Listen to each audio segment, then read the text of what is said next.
Hi, I'm Abbie Fentress Swanson, back with another video about how President Trump's budget cuts are affecting the library and information science field.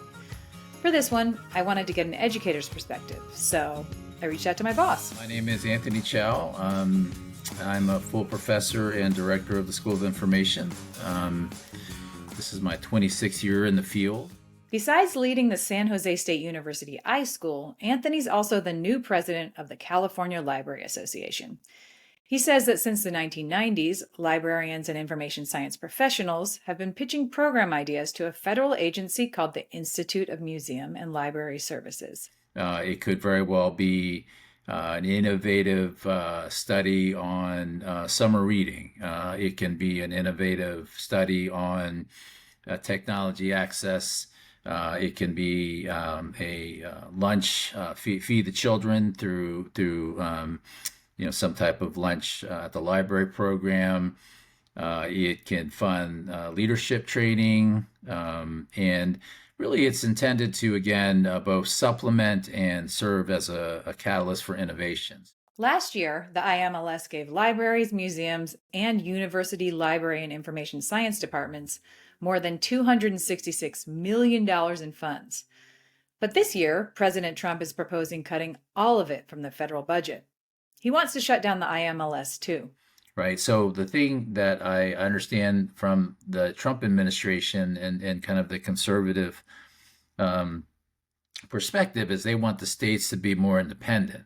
Right. But the problem is that a lot of states don't have the funds to provide the level of services that libraries and their citizens need. Now, one could argue that at some point, maybe the state could take that over. But the problem with that argument is that, it's kind of a have and have not situation or survival of the fittest situation, which of course cuts against the very values of the field, which is that those that need it most oftentimes have the least access, right? In big cities like Los Angeles and New York, taxpayer dollars can offset the costs of innovative library and museum programs. But for rural and state libraries, federal funds are essential. So IMLS funding is core to the day-to-day operations of state libraries. I actually got involved and had the privilege of being an LSTA evaluator for 3 different states. And the thing that I loved about those experiences is that the state library's responsibility is to improve the quality of life for its entire state, right? And so I was involved in very wide level studies where basically the state library is asking the communities, how can we help you? How can we provide additional funding to provide to improve the quality of your life, right? And taking away funding like that is very significant, because the bottom line is within every state, different communities again are going to need that funding more than communities that are wealthy, right? To be candid.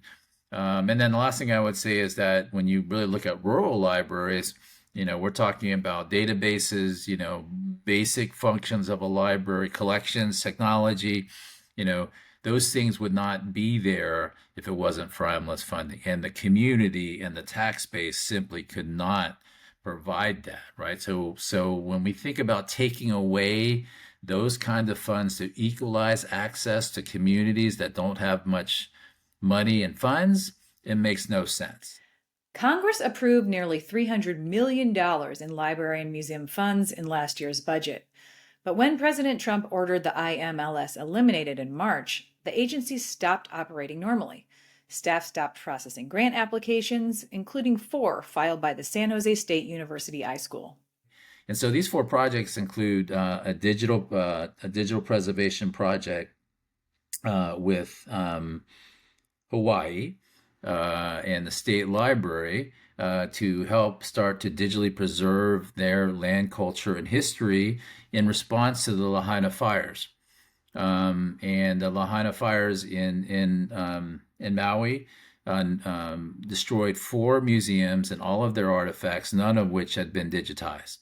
So not only did those fires transform the way the land looks, but it also wiped out, hundreds and hundreds of years of history, right?